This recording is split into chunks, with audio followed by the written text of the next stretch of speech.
तो नमस्कार, एक बार फिर से आप सभी का स्वागत है हिंदी साहित्य के आज के इस प्रोग्राम में। प्रोग्राम मतलब हाँ, सिलेबस वाले प्रोग्राम में। तो देखिए, सिलेबस में 2-3 जगह गलतियां हैं, उसको भी हम देखेंगे और सिलेबस को भी देखेंगे। यह जो पहली बार आप एग्ज़ाम देने जाएंगे नेट का, जो कि अब अगला दिसंबर का सेशन होगा, हो सकता है दिसंबर में और हो सकता है कि जनवरी के पहले दूसरे वीक में चला जाए, क्योंकि इस बार री एग्ज़ाम शेड्यूल हुआ तो हो सकता है कि 10-15 दिन लेट हो। फिर भी यदि एनटीए समय से कराता है तो आपका दिसंबर में किसी भी दिसंबर तक किसी भी दिन करा सकता है। तो आप दिसंबर तक ही मान के चलिए कि वह पहला डेट दिसंबर में किसी भी दिन करा सकता है। तो उसके लिए आपके पास ज़्यादा समय नहीं है, सितंबर, अक्टूबर, नवंबर, वही मतलब 3-4 महीने समय है। और कम से कम देखा जाए तो 3 महीने और ज़्यादा से ज़्यादा 3.5-4 महीने।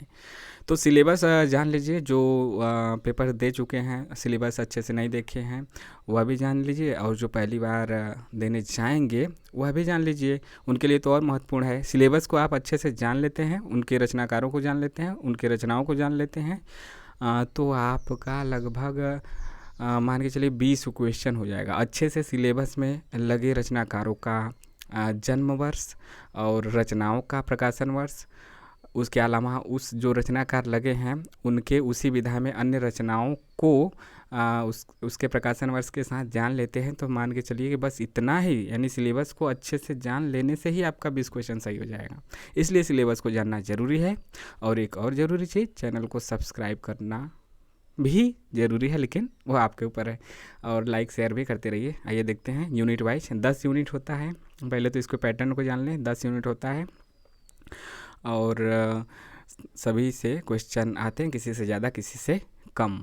और जो पेपर 1 है 100, मतलब यहाँ से आपका 10 यूनिट है तो 100 आपका क्वेश्चन आता है आपके सब्जेक्ट से। हिंदी है तो हिंदी यहाँ से आएगा 100 क्वेश्चन। और पेपर 1 जो सबके लिए जनरल होता है, उस दिन जिसका सब्जेक्ट रहेगा उसके लिए पेपर 1 सेम आएगा, भले ही आपका सब्जेक्ट अलग अलग हो। उस पाली में पेपर 1 जिसका जिसका भी होगा बस सबका वही क्वेश्चन रहेगा। बस पेपर 2 आपका बदलेगा, जिसका जो सब्जेक्ट है वह रहेगा।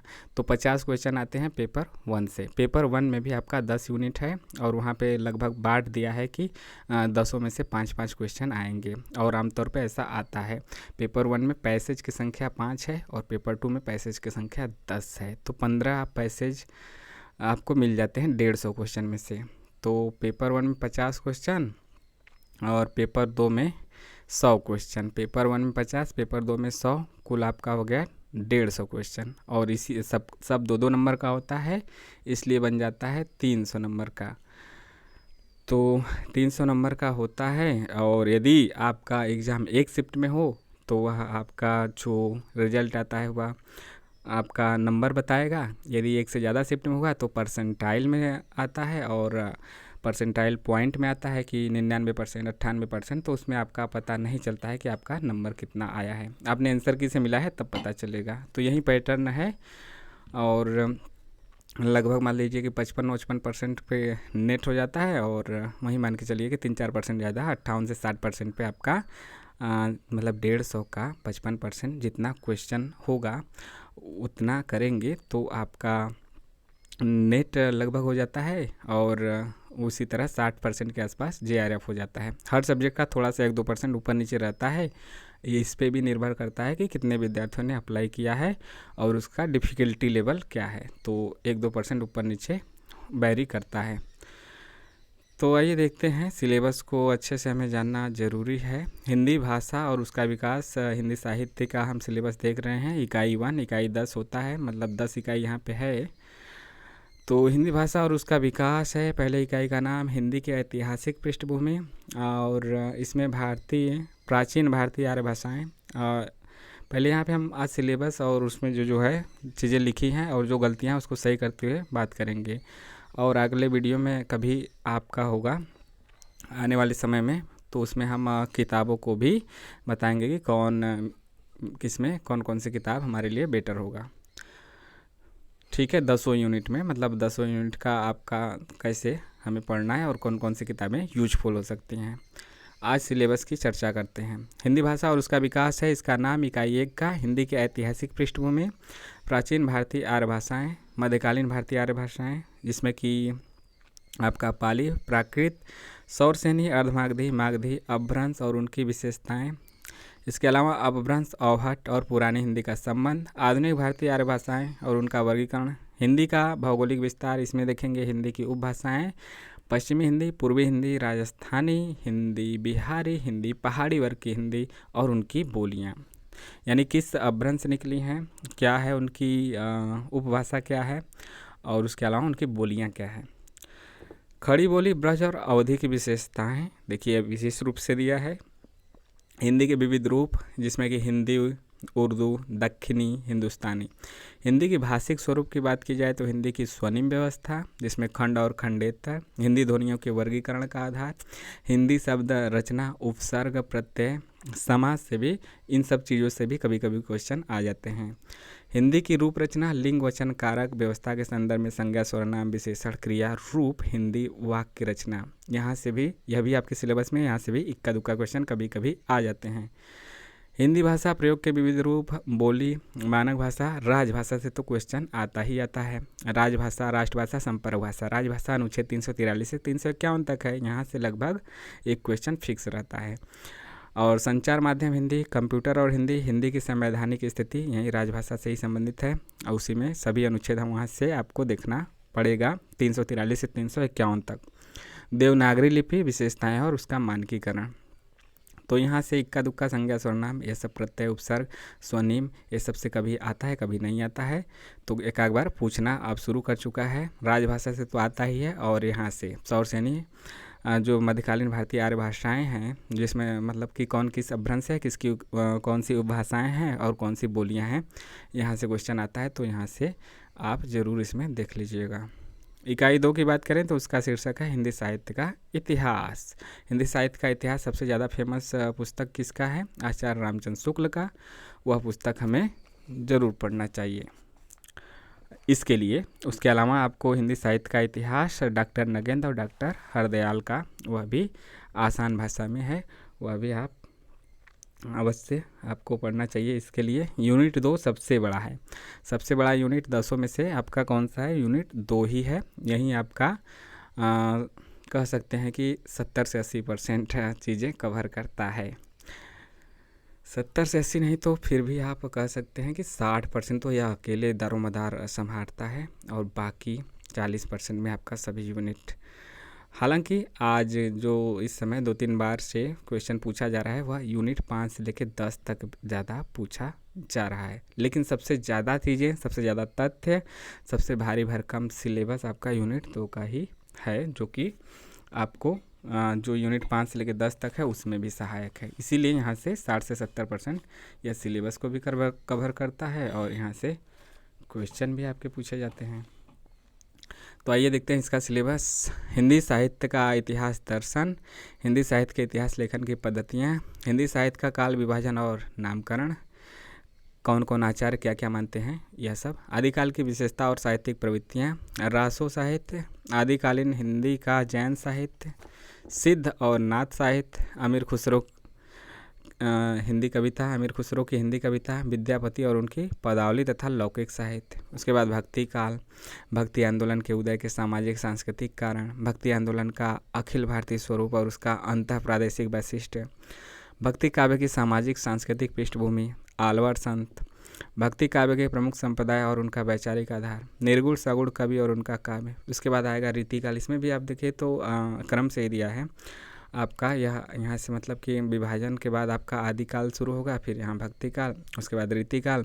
सामाजिक सांस्कृतिक पृष्ठभूमि, रीतिकाल की प्रमुख प्रवृत्तियाँ। रीतिकाल में रीतिबद्ध, रीति सिद्ध, रीति मुक्त 3 धाराएं बटी हैं। रीतिकालीन कवियों का जो आचार्यत्व है, वहाँ से आपके प्रश्न पूछे जाते हैं। रीतिकाल के प्रमुख कवि और उनका काव्य यानी उनकी रचनाएं। उसके बाद आता है आधुनिक काल, हिंदी गद्य का उद्भव और विकास, भारतेंदु पूर्व हिंदी, 1857 की क्रांति और सांस्कृतिक पुनर्जागरण, भारतेंदु और उनका युग, पत्रकारिता का आरंभ और 19वीं शताब्दी की हिंदी पत्रकारिता, आधुनिकता की अवधारणा, द्विवेदी युग, महावीर प्रसाद द्विवेदी और उनका युग, हिंदी नवजागरण और सरस्वती हिंदी नवजागरण और सरस्वती, राष्ट्रीय काव्य धारा के प्रमुख कवि, स्वच्छंदतावाद और उसके प्रमुख कवि। इसके बाद छायावाद आएगा। इसमें छायावाद में आपका छायावादी काव्य की प्रमुख विशेषताएं, छायावाद के प्रमुख कवि, प्रगतिवाद की अवधारणा, प्रगतिवादी जो आपके प्रगतिवादी काव्य और उनके प्रमुख कवि। उसके बाद आप जानते हैं कि प्रगतिवाद के बाद प्रयोगवाद और नई कविता का दौर है। फिर नई कविता के कवि और उनकी कविताएं, समकालीन कविता उसके बाद वर्ष 2000 तक। उसके बाद आपका समकालीन साहित्यिक पत्रकारिता। तो यह आदिकाल, भक्तिकाल, रीतिकाल, आधुनिक काल यहाँ पे विभिन्न तरह से बटे हुए हैं। इसके बाद इसमें हिंदी साहित्य की गद्य विधाएं आपका दिया है। हिंदी साहित्य की गद्य विधाओं के लिए आप को जो एक पुस्तक सबसे बेहतरीन है, मतलब थोड़ा थोड़ा बताते हुए चले आगे, तो एक वीडियो में आपको अच्छे से बताया जाएगा। तो इसमें हिंदी साहित्य की गद्य विधाएं के लिए हिंदी का गद्य साहित्य डॉक्टर रामचंद्र तिवारी का सबसे ज़्यादा बेटर रहेगा इसको कवर करने के लिए आपकी सरल भाषा में, और ज़्यादा से ज़्यादा यहाँ से आपका कवर हो जाएगा। यह पुस्तक काफ़ी ज़्यादा मोटा है। हिंदी का गद्य साहित्य डॉक्टर रामचंद्र तिवारी, और यह काफ़ी ज़्यादा महंगा भी है, लगभग 900-1000 के आसपास आपको पड़ेगा, और मोटा भी है लगभग उतना, 900-1000 पेज।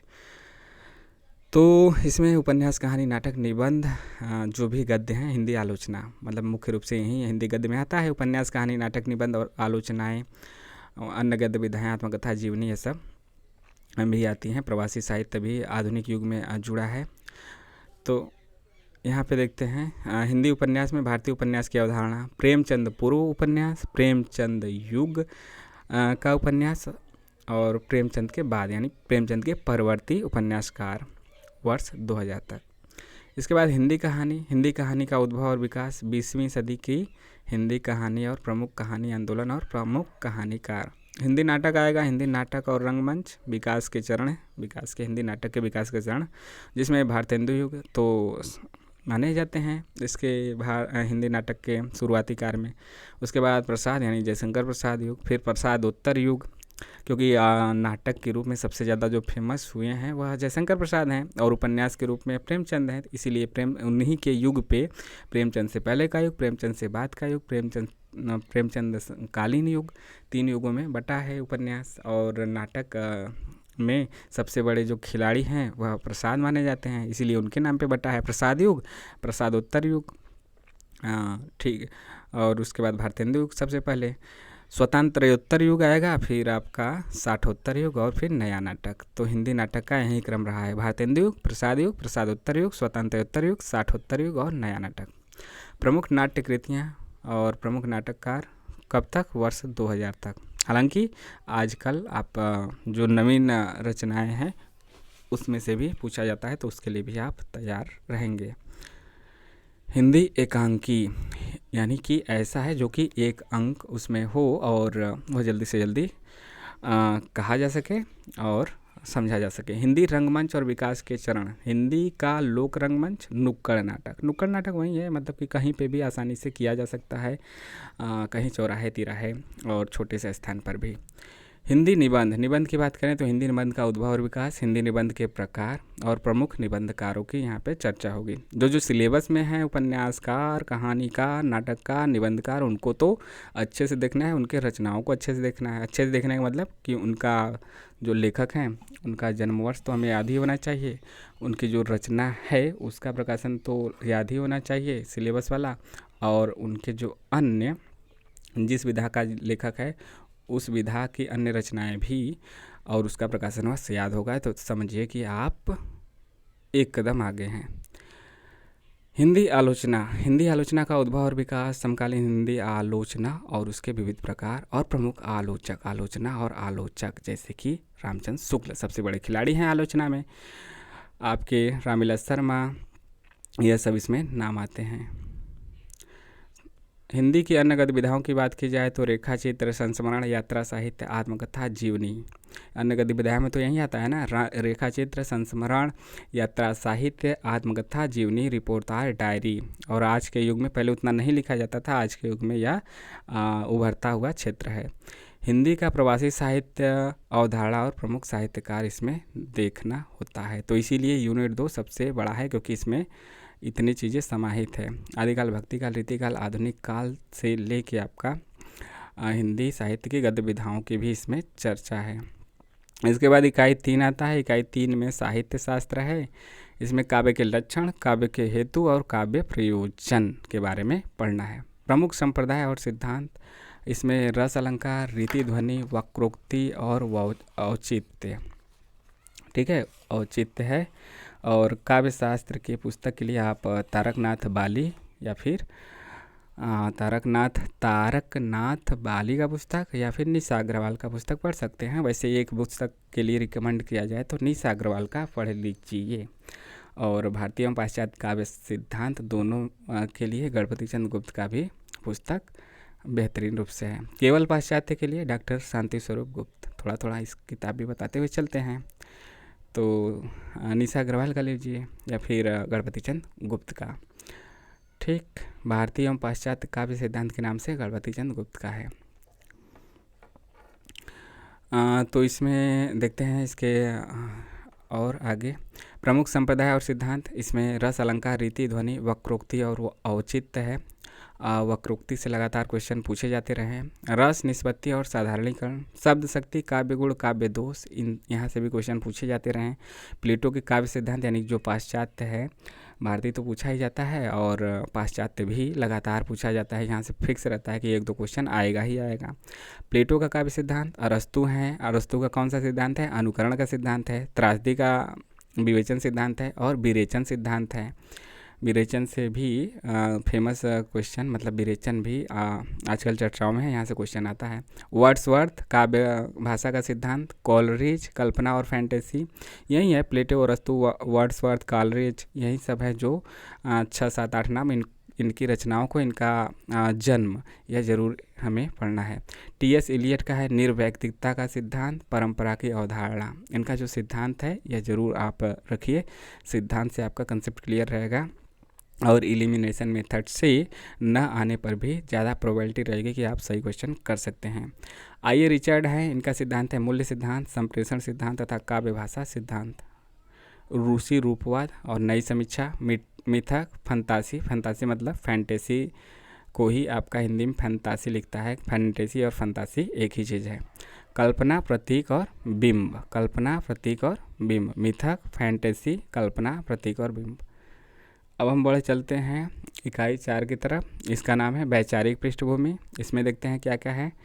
भारतीय नवजागरण और स्वाधीनता आंदोलन की वैचारिक पृष्ठभूमि। हिंदी नवजागरण, खड़ी बोली आंदोलन, फोर्ट विलियम कॉलेज से भी देख रहे हैं 2-3 बार से इससे जुड़े हुए क्वेश्चन आते हैं। स्थापना कब हुई, कौन थे इसमें, कौन कौन थे।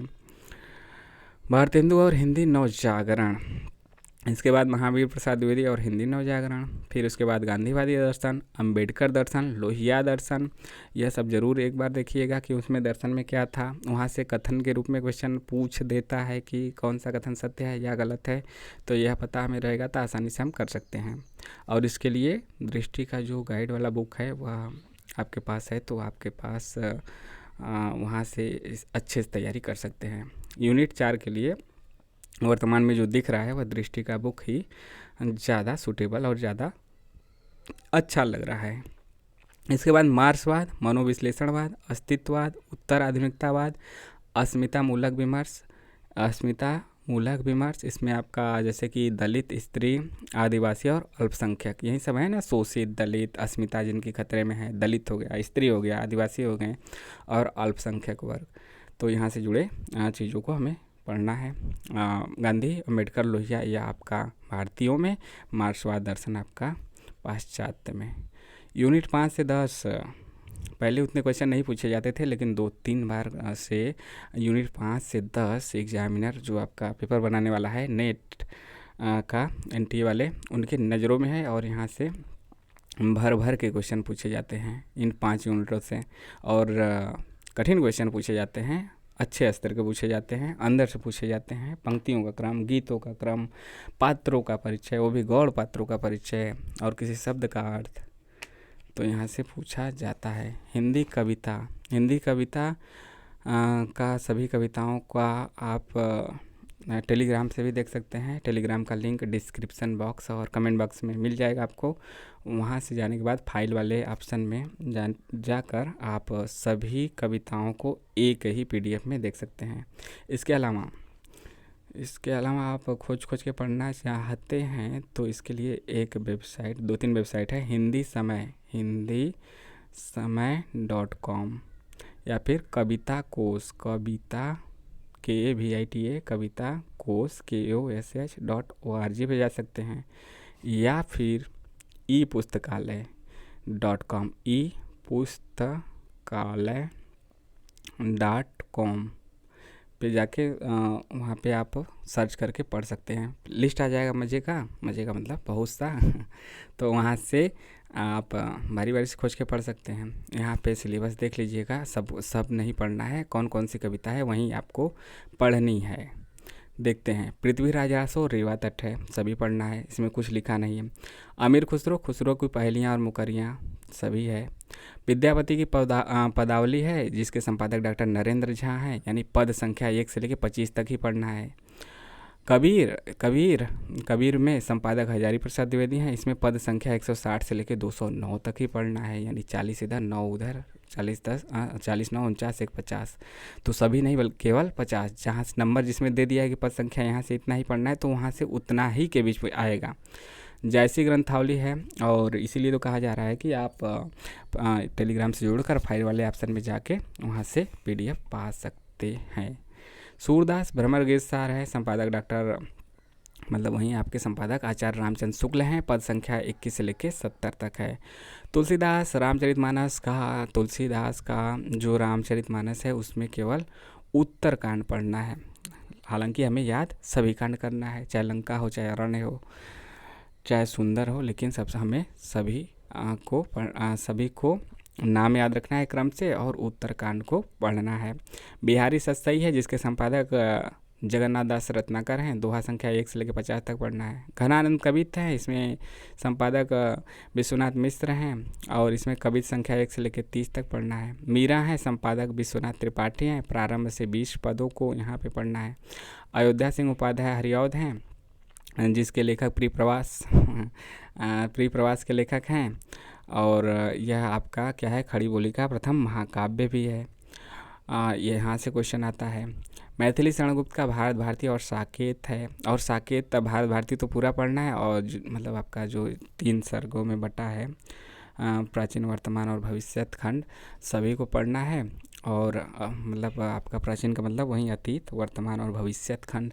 साकेत का केवल 9वां सर्ग पढ़ना है। जयशंकर प्रसाद हैं, जयशंकर प्रसाद का जो आपका आंसू और कामायनी, आंसू पूरी कविता पढ़नी है, कामायनी में जब वो आपका 15 सर्ग है तो 15 नहीं पढ़ना है, नाम क्रम से याद रखना है। यहाँ से पूछा जाता है, क्वेश्चन पूछा जा रहा है लगातार, और जो सिलेबस में है श्रद्धा लज्जा ईड़ा, यदि पंक्तियाँ पूछी गई तो इन्हीं में से रहेंगी। श्रद्धा लज्जा ईड़ा सर्ग में से श्रद्धा तीसरा है, लज्जा आपका 6वां है, ईड़ा आपका 9वां है।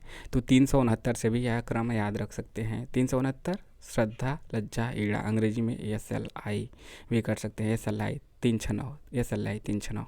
इस प्रकार से आपको जैसा उचित लगे आप वहाँ से कर सकते हैं। निराला की जो कविताएं लगी गई हैं, यहाँ पे जूही की कली है, जागो फिर एक बार, सरोज स्मृति, राम की शक्ति पूजा इम्पोर्टेंट है, यहाँ से हमेशा आता है, हमेशा पंक्तियाँ आती हैं। कुकुरमुत्ता, बाधो न नाव इष्ठाओ बंधु। इसके बाद सुमित्रानंदन पंत का है, और यहाँ पे सिलेबस में एक गलती दी गई है, इसमें नहीं दी गई है लेकिन महादेवी वर्मा और सुमित्रानंदन पंत बताते हैं। इनका है परिवर्तन और प्रथम रश्मि। इसके अलावा द्रुत झरो जगत के जीर्ण पत्र, यह महादेवी वर्मा में दे दिया है। NTA ने बहुत बड़ी गलती की है, महादेवी वर्मा का नहीं होके यह सुमित्रानंदन पंत की कविता है, द्रुत झरो जगत के जीर्ण पत्र। तो यहाँ से यह निकाल दीजिए, यह महादेवी का नहीं है, पंत जी का है। और देखते हैं आप, तो इनका परिवर्तन है, प्रथम रश्मि है, और द्रुत झरो जगत के जीर्ण पत्र। महादेवी वर्मा के देखते हैं, इनका है बीन भी हूँ मैं तुम्हारी रागिनी भी हूँ, मैं नीर भरी दुख की बदली, फिर विकल है प्राण मेरे। इसके अलावा यह मंदिर का दीप, इसे नीरव जलने दो, बस यह इनका नहीं है। अब आगे है रामधारी सिंह दिनकर, इनका है उर्वशी, उर्वशी का केवल तीसरा अंक लगा है, तृतीय अंक पूरा उर्वशी नहीं, और रश्मि रथी, रश्मि रथी तो आपका पूरा का पूरा है। कालजयी कृति है इनका। नागार्जुन है, नागार्जुन बाबा, कालिदास है इनकी कविता, बादल को घिरते देखा है, अकाल और उसके बाद, छोटी सी कविता है, इंपॉर्टेंट कविता है, यहाँ से पंक्तियाँ पूछी गई हैं।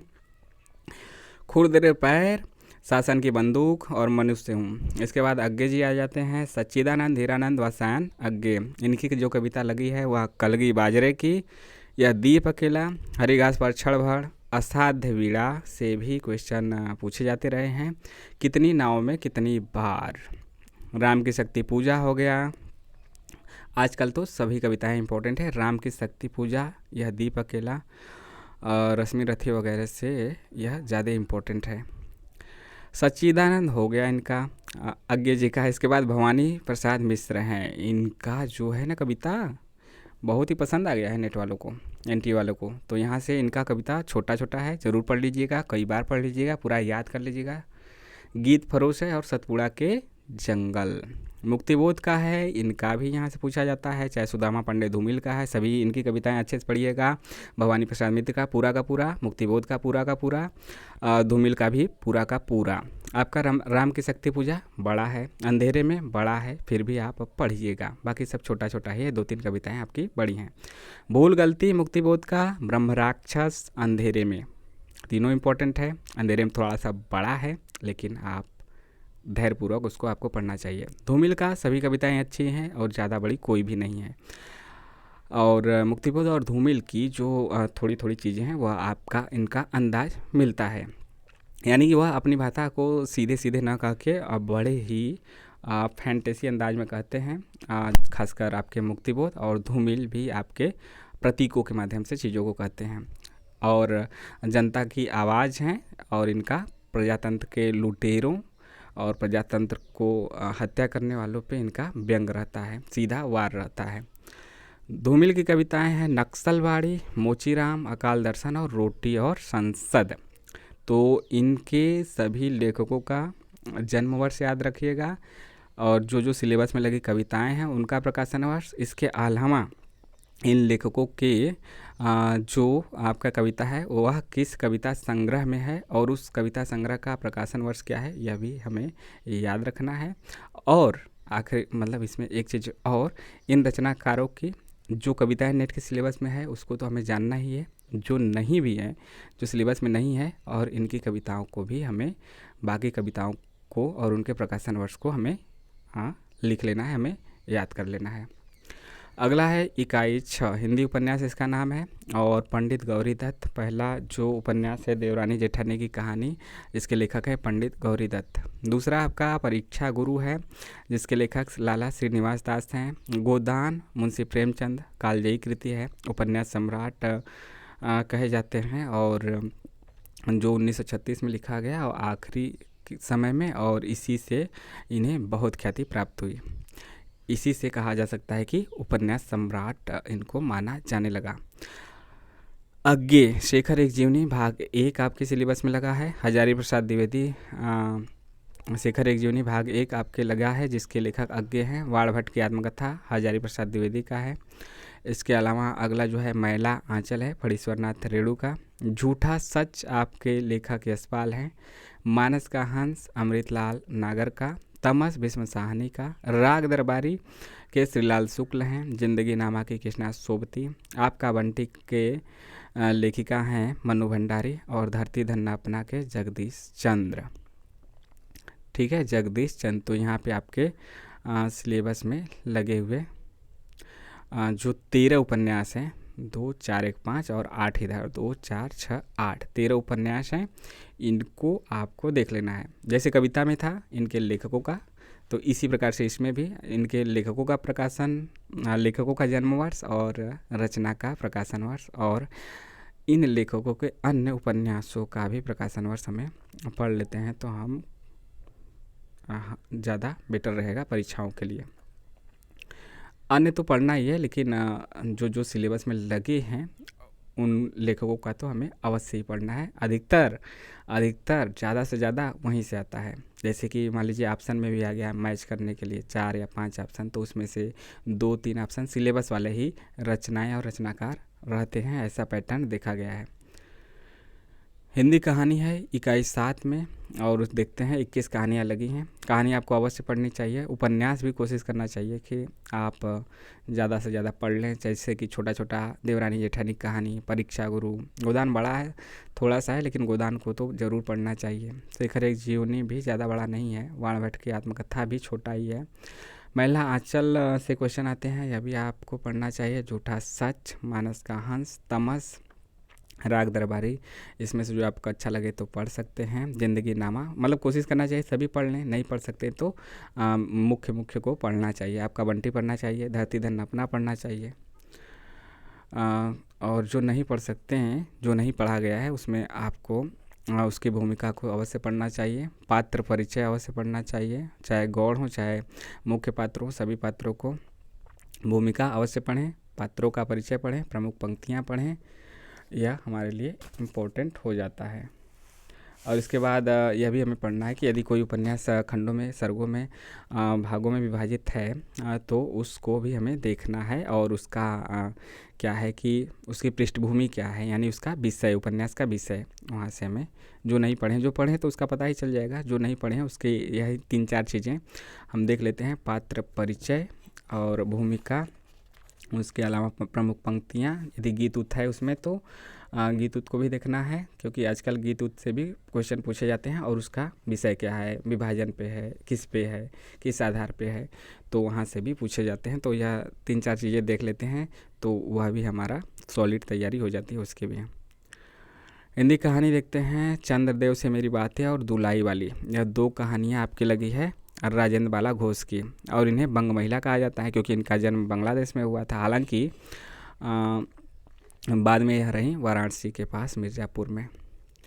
माधवराव सप्रे का कहानी है एक टोकरी भर मिट्टी, और सुभद्रा कुमारी चौहान का है, जो खूब लड़ी मर्दानी, वह तो झांसी वाली रानी थी, फिर से फेमस रही। राही कहानी है।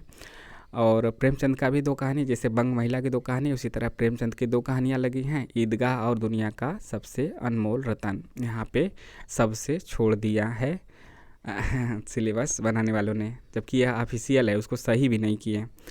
राजा राधिका रमण प्रसाद सिंह का कानों में कंगना है। चंद्रधर शर्मा गुलेरी का है उसने कहा था। जयशंकर प्रसाद का है आकाशदीप। एक गलती वहाँ कविता पे आपने देखा, कविता में जो सुमित्रानंद की कविता थी उसको महादेवी वर्मा में दे दिए थे, और यहाँ पे यह छोड़ दिए हैं। आगे भी गलती दिखेगी।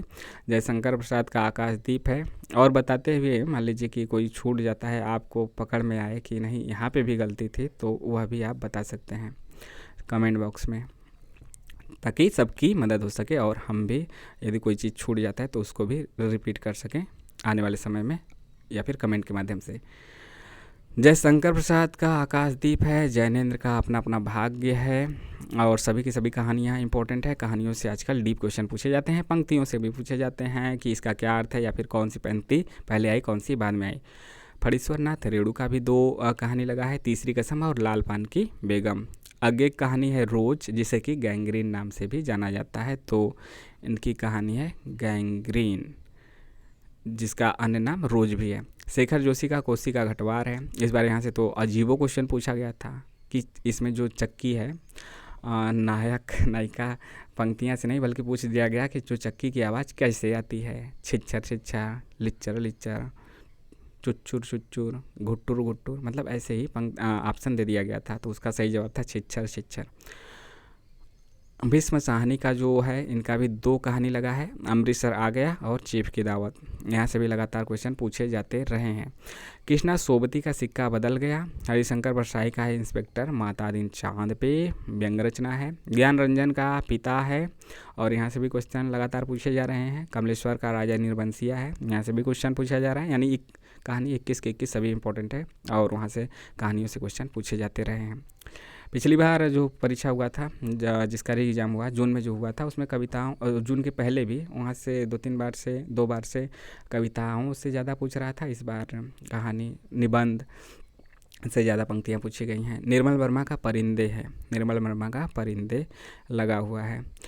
परिंदे कहानी, परिंदे कहानी संग्रह में भी है, और यह भी याद रखें, सभी कहानियाँ को याद रखें, प्रकाशन वर्ष और किस कहानी संग्रह में, यह भी याद रखें। उसके अलावा जो लेखक है उनका जन्म वर्ष, और जो लेखक हैं उनके अन्य कहानियों को भी हमें, और उन कहानियों का प्रकाशन वर्ष भी हमें पढ़ते हुए चलना है। मतलब सभी रचनाएं, चाहे कहानी हो, उपन्यास हो, नाटक हो, निबंध हो, यही हमें पैटर्न अपनाना है। जो सिलेबस में है उसका प्रकाशन वर्ष तो देखना ही है, और उनके अन्य, उस विधा की अन्य रचनाओं को भी देखना है।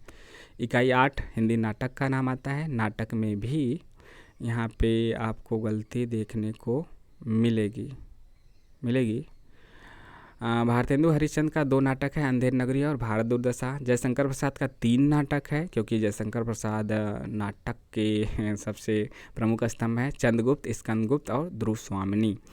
धर्मवीर भारती का अंधा युग है। लक्ष्मी नारायण, लाल नहीं है बल्कि मिश्र है, LM मतलब लक्ष्मी नारायण मिश्र, लक्ष्मी नारायण मिश्र, LNM कर सकते हैं, लक्ष्मी नारायण मिश्र। और लक्ष्मी नारायण लाल का क्या होगा, LNL। तो यहाँ पे लाल याद रखिएगा, बस लाल है, लाल नहीं है, मिश्र हैं, ठीक है। लक्ष्मी नारायण मिश्र हैं, और मिश्र और लाल में इतना क्यों गलत दे दिया, उसको सही भी नहीं किया। तो लक्ष्मी नारायण मिश्र का है सिंदूर की होली। मोहन राकेश का 2 नाटक लगा हुआ है, आधे अधूरे और आषाढ़ का एक दिन। हबीब तनवीर का आगरा बाजार लगा हुआ है। सर्वेश्वर दयाल सक्सेना का बकरी नाटक लगा हुआ है। सभी के सभी नाटक आपको पढ़ना चाहिए, सभी बहुत ज़्यादा बड़ा नहीं है और आपको अच्छा भी लगेगा। शंकर शेष का एक और द्रोणाचार्य है। उपेंद्र नाथ अस्कान जो दीदी है, मनु भंडारी का महाभोज है। महाभोज से कन्फ्यूजन मत होइएगा, पहले 1979 में यह उपन्यास लिखा गया था, फिर उसी को मनु भंडारी ने स्वयं उसी का नाट्य रूपांतरण किया 1982 में। तो यह नाटक लगा हुआ है महाभोज। कहीं मतलब क्वेश्चन आ गया तो यह उपन्यास भी है, नाटक भी है, लेकिन यह नाटक लगा हुआ है आपके सिलेबस में, जिसका प्रकाशन वर्ष 1982 है। तो आपको आ गया तो आपको 1979 भी मिलेगा कहीं कहीं, तो यह मत आप नाटक के तौर पे याद रखिएगा 1982, ठीक है। नहीं तो प्रकाशन कभी लगाने के लिए क्रम से आ गया तो वहाँ पे आप गलती कर सकते हैं। अगला है इकाई 9 निबंध है, हिंदी निबंध। निबंध की देखते हैं। निबंध में भी आपको गलती देखने को मिलेगी। यहाँ पे भारतेंदु हरिश्चंद्र के 2 निबंध है, सभी निबंधों को पढ़ना है, सभी नाटकों को पढ़ना है, सभी कहानियों को पढ़ना है। उपन्यास आपको ज़्यादा से ज़्यादा पढ़ने की कोशिश करना है, और 3-4 छूट भी गया तो उसको आपको उसमें पात्रों को, प्रमुख पंक्तियों को, गीत उत है तो उसको ज़रूर देख लेना है, क्रम से बना के नोट से बना लेना है। उसके बाद आपको उसकी भूमिका पढ़ना है, और उसके कितने खंड में है वह देख लेना है, जो नहीं पढ़ पाएंगे। लेकिन कहानी पूरा, निबंध पूरा, नाटक पूरा पढ़ना है। भारतेंदु की लगी है दिल्ली दरबार दर्पण, और भारत वर्षोन्नति कैसे हो सकती है। प्रताप नारायण मिश्र का शिवमूर्ति। बाल कृष्ण भट्ट का नहीं है, यहाँ पे है बाल मुकुंद गुप्त। बाल लिख दें, सुन तो रहे हैं, बाल मुकुंद कैसा लिखा रहा है, बाल मुकुंद गुप्त, बाल मुकुंद गुप्त है, ठीक है। तो बाल मुकुंद गुप्त का है शिव शंभू के चिट्ठे। रामचंद्र शुक्ल का है, इतनी बड़ी बड़ी गलती करके भी सही नहीं कर रहे हैं। रामचंद्र शुक्ल का है कविता क्या है। हजारी प्रसाद द्विवेदी का है नाखून क्यों मरते हैं। विद्या निवास मिश्र का है मेरे राम का मुकुट भीग रहा है। अध्यापक पूर्ण सिंह का है मजदूरी और प्रेम। कुबेर नाथ राय का है उत्तर फाल्गुनी के आसपास। विवेकी राय का है उठ जाग मुसाफिर। इसमें कविताएँ ज़्यादा दी गई हैं और अच्छा भी है, अच्छा पढ़ने में है, मनोरंजन है, सभी के सभी अच्छे हैं। आपको कविता क्या है शिव शंभू के चिट्ठे में बोरिंग लग सकता है, बाकी तो सब अच्छा लगेगा। दिल्ली दरबार दर्पण, दिल्ली दरबार दर्पण, पहले पूरा नाम ले लें। नामवर सिंह का है संस्कृति और सौंदर्य, ठीक है। यहाँ पे जो 2, 4, 6, 8, 10 रचनाकारों के लगी हैं, लेकिन 1, 2, 3, 4, 5, 6, 7, 8, 9, 10, 11 है ना, 11 निबंध लगे हुए हैं। तो क्योंकि भारतेंदु का 2 है इसलिए बढ़ गया। 10 रचनाकार का 11 निबंध। देखिए इसमें जो आपको बड़ा देखने को मिलेगा वह दिल्ली दरबार दर्पण, शिव शंभू के चिट्ठे और कविता क्या है। कविता क्या है सबसे ज़्यादा बड़ा देखने को मिलेगा और बाकी सब छोटा छोटा है, अच्छा भी है, सभी अच्छे हैं, आपको पढ़ने में बोरिंग नहीं लगेंगे। बस यही 3 बड़े बड़े हैं। कुछ हद तक शिव मूर्ति भी कहा जा सकता है, लेकिन शिव मूर्ति ठीक ठाक है, तो यहाँ से आप पढ़ सकते हैं। और इसी में हमको यह भी सभी लेखकों का प्रकाशन, रचनाओं के प्रकाशन वर्ष और लेखकों का जन्म वर्ष और निबंध, अन्य निबंधों जैसे भारतेंदु के सभी निबंधों को हमें देख लेना है उसका प्रकाशन वर्ष के साथ। इसी प्रकार सभी रचनाकारों के। इकाई 10 आत्मकथा, जीवनी और अन्य गतिविधियाँ हैं। और जैसे कि हम इसमें जो छोटी छोटी रचना है उसको अवश्य पढ़ लेना है और जो हमें अच्छा लगे वह ज़रूर पढ़ लेना है। कोशिश तो करना है कि सभी पढ़ लें, लेकिन इसमें भी ना पढ़ पाएँ तो उपन्यास वाला वहीं दांव लगाना है कि इसमें हमें इसकी भूमिका पढ़ लेना है, इसके प्रमुख पात्रों को पढ़ लेना है, इसके प्रमुख पंक्तियों को पढ़ लेना है, खासकर गीत को, और उसको क्रम से पढ़ना है। पहले से बाद के क्रम में लगाने के लिए आता है कि गीत को पहले से बाद के क्रम में लगाइए। तो यहाँ से हमें इस प्रकार से पढ़ लेना है। और भाग में, सर्ग में या फिर खंडों में है तो वहाँ पे भी देख लेना है कि कौन कितने भागों, खंडों या सर्गों में है। जैसे राम वृक्ष बेनीपुरी का इसमें लगा है माटी की मूर्ति, यह 12 चैप्टरों में विभाजित है। महादेवी वर्मा ठकुरी बाबा है। डॉक्टर तुलसी राम का मुर्दहिया लगा है। और इसमें हमें यह भी देखना है कि कौन सा विधा है, आत्मकथा है, जीवनी है, संस्मरण है, रेखा चित्र है, निबंध है, व्यंग है, रिपोर्टाज है, डायरी है, यात्रा साहित्य है। इसमें भी हमें अच्छे से सबको देख लेना है क्योंकि यहाँ से भी क्वेश्चन बन जाता है। डॉक्टर तुलसीराम का मुर्दहिया है। शिवरानी देवी का प्रेमचंद घर में है, प्रेमचंद घर में जीवनी है। मुर्दहिया आत्मकथा है। ठकुरी बाबा रेखा चित्र है। माटी की मूर्ति आपका संस्मरण है। संस्मरण ऑप्शन में नहीं रहेगा तो रेखा चित्र में भी जा सकते हैं। शिवरानी देवी, मनु भंडारी एक कहानी है भी, आत्मकथा। विष्णु प्रभाकर आवारा मसीहा जीवनी यह लगा हुआ है। हरिवंश राय बच्चन का क्या भूलूं क्या याद करूं, यह 4 खंडों में विभक्त है। क्या भूलूं का याद करूं, इसको ज़रूर देखिएगा। नीड़ का निर्माण फिर, बसेरे से दूर और 10 द्वार से सोपान तक 4 भागों में है। बार बार यहाँ से क्रम लगाने के लिए आता है कि क्रम से लगाइए इनके आत्मकथाओं को। यह आत्मकथा है आप हुदरी, रमेड़का गुप्ता का है। एक जिद्दी लड़की की कहानी, और यह बहुत अच्छी है, पढ़नी चाहिए आपको। छोटी है और छोटी सी है। यह आपकी आत्मकथा। हरिशंकर परसाई, भोला राम का जीव, व्यंग है। कृष्णा चंद्र, जामुन का पेड़, यह भी व्यंग है, व्यंग रचना। रामधारी सिंह दिनकर का संस्कृति के 4 अध्याय है और यह आपके निबंध की कैटेगरी में आता है। मुक्तिबोध का एक लेखक की डायरी है। एक लेखक की डायरी यहाँ पे भी गलत दिया है, लेखक की डायरी नहीं है, एक साहित्यिक की डायरी है। एक साहित्यिक की डायरी है, ठीक है, एक साहित्यिक की डायरी है। अगला है राहुल संकीर्तन का मेरी तिब्बत यात्रा, और यह यात्रा साहित्य है। यात्रा वृत्तांत का है। विधा आगे का अरे यायावर रहेगा याद, यह भी आपका यात्रा साहित्य है। मेरी तिब्बत यात्रा से इस बार क्वेश्चन पूछे गए जो कि जटिल प्रश्नों में आएगा, क्योंकि जो इनका लिखा गया है तिब्बत के क्षेत्रों में जो शब्द प्रयोग किया गया है और उसके अर्थ बताए गए हैं, वहाँ से यदि पंक्तियाँ बनती हैं कि कौन पहले आया कौन बाद में आया, किसका क्या अर्थ है, तो वह एक कठिन प्रश्नों की कैटेगरी में माना जाएगा। तो वहाँ से क्वेश्चन आए थे।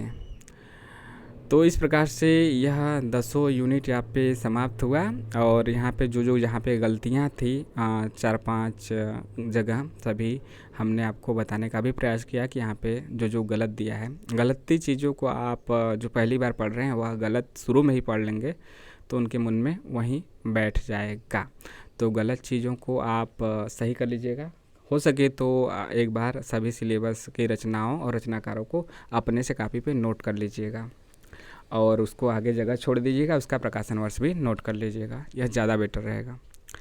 तो थोड़ा सा लंबा हो गया वीडियो, लेकिन आप धैर्यपूर्वक देखेंगे तो यहाँ पे सिलेबस को देख सकते हैं। सिलेबस का जो PDF है वह आप टेलीग्राम से भी डाउनलोड कर सकते हैं, जिसका लिंक डिस्क्रिप्शन और कमेंट बॉक्स में आपको मिल जाएगा। तो यह वीडियो आपको कैसा लगा ज़रूर बताइएगा कमेंट के माध्यम से। अच्छा लगा या फिर आपके सुझाव सवाल जो भी हैं वह कमेंट करके पूछ सकते हैं, और कमेंट और डिस्क्रिप्शन में टेलीग्राम से जुड़ सकते हैं, जहाँ पे आपको विभिन्न रचनाओं के जो सिलेबस में लगा है और भी उसके अलावा भी विभिन्न PDF आपको प्राप्त होते रहेंगे। चैनल को सब्सक्राइब, लाइक और शेयर इसी प्रकार से करते रहिए। मिलते हैं नेक्स्ट वीडियो में। जय हिंद, जय भारत। आपका दिन शुभ हो।